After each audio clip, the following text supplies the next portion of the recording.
Welcome everyone, good morning, afternoon and evening as well. Today we are approaching the Christmas weekend. So let's keep up with the theme of Christmas miracles and point out that today, 40 years ago, the survivors of the Andes flight disaster were rescued. This was quite the miraculous event, as these people survived over 70 days after being stranded.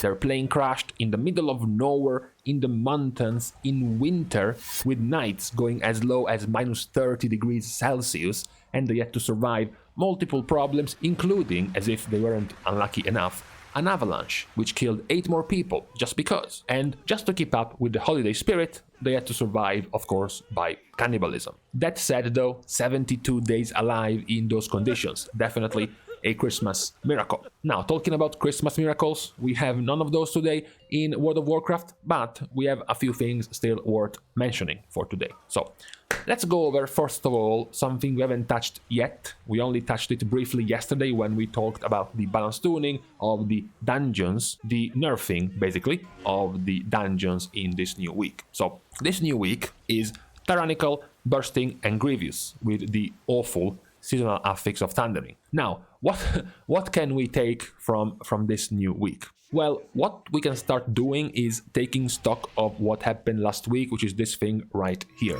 So this was the success rate, TLDR, the difficulty, how tough in general were the dungeons last week with the set of affixes, the Fortified, Raging and Quaking affixes of last week. So it was not a surprise whatsoever that Shadowmoon Burial Grounds was very, very easy with a very high success rate, and that the worst dungeon out of all of them was Ruby Life Pulse, all the way down at 23% success rate. And even, to be fair, Azure Vault, Temple of the Jade Serpent, Halls of Valor, and Nokud Offensive were all standouts, because they were all below 40% success rate, so they were all quite low. Algethar and Court of Stars were at a good success rate, and then you had the outlier of the very, very simple Shadowmoon Burial Grounds. So, 3 days in this new week, players have gotten more gear, they have gotten more used to the new affix Thundering, how to deal with it, and also, of course, they have gotten more used to the dungeons themselves now. So, what has changed so far in this week? Well, first of all, we can see that dungeons that are difficult are not nearly as difficult as they were last week. What a surprise. Last week, for example, we had 5 different dungeons below 40% success chance. Now, look at this. We have no dungeons below 40% success chance. It's a complete turnover compared to what we had last week. Yes, Shadowmoon Burial Grounds is more or less as easy as it was last week. We also had Court of Stars also being as manageable, more or less, as last week. But the hard dungeons are not nearly as hard, so that's a good thing. Now, we have gotten, of course, the nerfs coming in compared to last week. We can see, for example, in a massive turn of events, in a massive twist, that Ruby Life Pulse at the moment, I know, it might be fake news, it might be shilling from the mobs of the Ruby Life Pulse wanting you to go in there, because they are telling you that Ruby Life Pulse at the moment is the 3rd easiest dungeon in this week of affixes at 63% success chance of completing this key, which looks quite more simple than the Azure Vault, for example, going dead last. This is somewhat consistent with what we pointed out yesterday, and we said, were the nerfs enough? Are all of these dungeons getting nerfed appropriately? For example, last week we had Azure Vault being the 2nd hardest dungeon, and this week, because Ruby Life Pulse has been nerfed enough apparently, now it's Azure Vault's time to be at the bottom. Yet, Azure Vault was one of the dungeons that was nerfed the heaviest, because one of their bosses, and this is a Tyrannical week, so very relevant, one of their bosses, Azure Blade, was significantly nerfed. Yet, the dungeon is still quite difficult. You don't even win, most of the time you won't even win a coin toss. Heads or tails, you are at below a 50% chance to time this key, even despite the set of nerfs, for example. That was yesterday's question at the end of listing all of the nerfs. Should we get a few more? should we get a few more rounds of nerfs, especially to the bosses, certain bosses which will become very problematic on Tyrannical. Azure Vault is definitely one of those dungeons. Pretty much you can find room for complaining about each and every one of the bosses in Azure Vault, pretty much. Nokud Offensive also, of course, is unsurprisingly quite low in success chance because of their Raging Tempest boss, which despite the nerfs, of course, is still seemingly very difficult to complete, to go through. And this one is also a snippet of how it feels to enter the Hall of Fame. Because even though it's just been the first week, we have already gotten one of our new expansion weeks in the Hall of Fame of easiest weeks in terms of completion by a particular dungeon.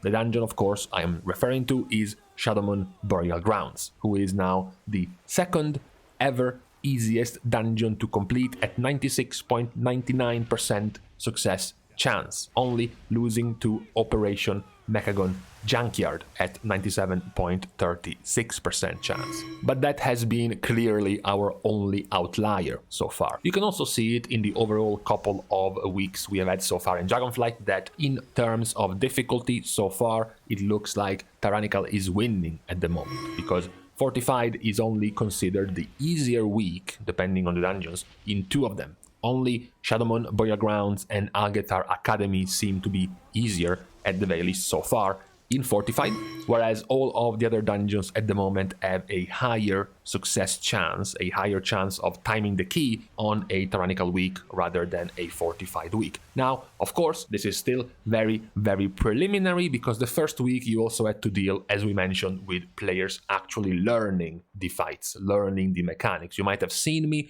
on my stream losing my sanity whenever I entered a dungeon, and I would just delude myself with my ever-present tanks of copium by saying that, oh, surely we have wiped already with 4 different groups to this boss in this dungeon. Surely now, after 2 weeks of Mythic 0, where players got to see the mechanics, and then after a few days or even a full reset of Mythic Plus, players have learned the mechanics. For sure, this time is the time where players will do them properly, and then we promptly wipe because players mess up the mechanics. Of course, early on in the expansion, we are still prone to get more fails and to get more mistakes. So obviously, the second week of Mythic Plus will have less mistakes than the first week of Mythic Plus, and very likely next week, the third week of Mythic Plus, will perhaps beat this week in terms of ease, in terms of chance to complete keys, especially when we go and look at the actual set of affixes, because our speculated rotation, the season rotation of affixes that we saw from the beta, is now pretty much confirmed, because now we have seen 2 weeks and those 2 weeks have been the correct ones so far. So we can now assume that next week we'll also be following this order. So we started the first week with Raging and Quaking with Fortified. This week is Bursting and Grievous with Tyrannical. So next week is likely going to be Fortified, Sanguine and Volcanic. This is quite relevant, it's quite important, because this is going to be the easiest week of the season, the easiest week of the rotation of affixes, also even more so for Fortified. If you check all of the other Fortified weeks, you see a Spiteful Grievous, which is definitely not the easiest one. You see a Bolstering Storming, which is definitely not the easiest one, mostly just because of bolstering. And then you see a Bursting Explosive, which is also definitely not easier than Sanguine Volcanic. So, as we said, at the moment, Tyrannical is winning out in being considered the easiest of the 2 weeks, mostly because it's week 2, mostly because week 1 was full of mistakes and full of players learning, etc, etc. From next week, where we have not only one more week of players learning the fights, learning the mechanics, but also the easiest of the set of affixes for Fortified, it's likely that it's going to be a very easy, a very nice and relaxed push week. Well,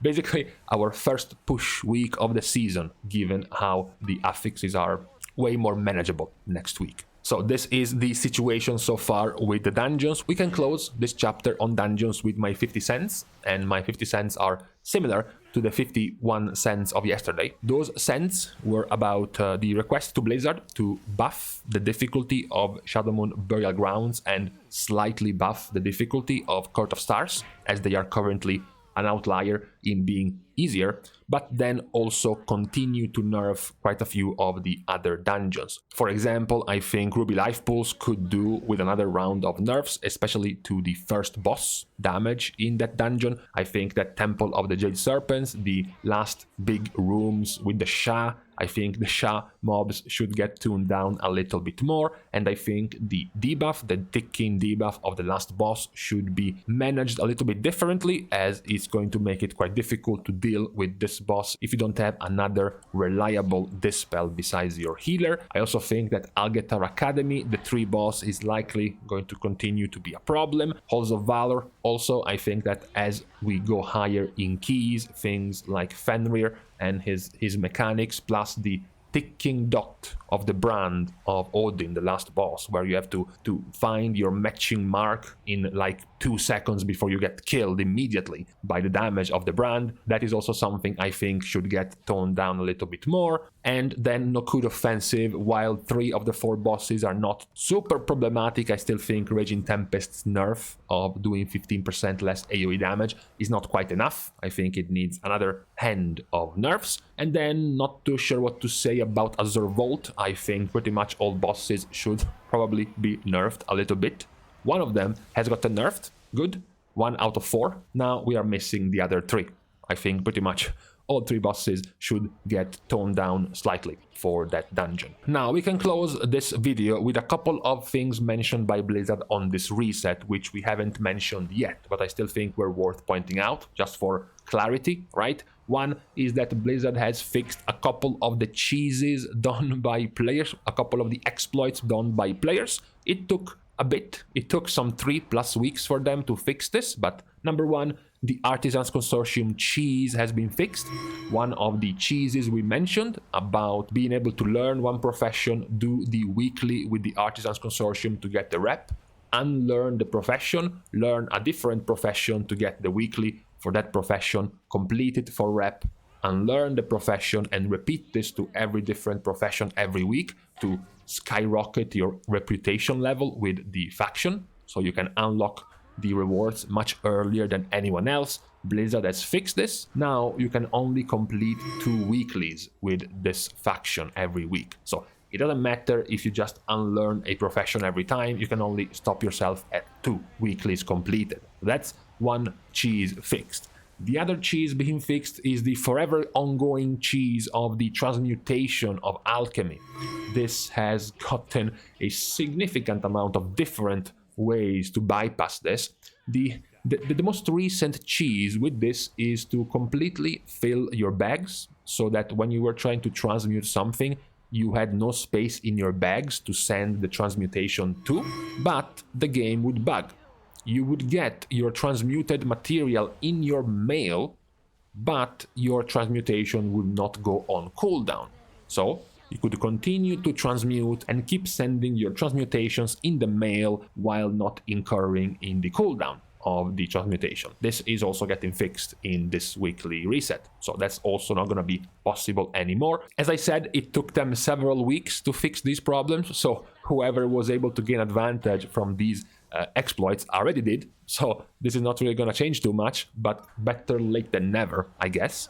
Besides this, we are done for the day. We're going to be approaching Christmas weekend. As I said, I'm not too sure if we are planning to make videos in the first place. I myself will have things to do in the first place, and I'm assuming many of you also will have things to do in the meantime, but we will see if maybe there is something special coming out in the next few days from Blizzard, but I doubt it. But you never know, So for now, still, we are taking a break from this video. Thanks, of course, as usual, to all of my Patreon supporters for contributing to the growth of this channel. You can still, of course, support, not just by spending money, but doing free things like liking and commenting down below, as well as subscribing to the channel itself, are still good ways to support. You can also follow me on Twitter, that would help as well, and also you will be able to get notified whenever I go on stream, for example. That's a nice way to keep track of it. Also, of course, I am streaming as well. I stream on Twitch from 10 p.m. Central European Time, 1 p.m. Pacific, and 4 p.m. Eastern US time zones as well. With this out of the way, it's time to leave each other. Thanks, of course, as usual, for watching the video, guys. See you guys soon,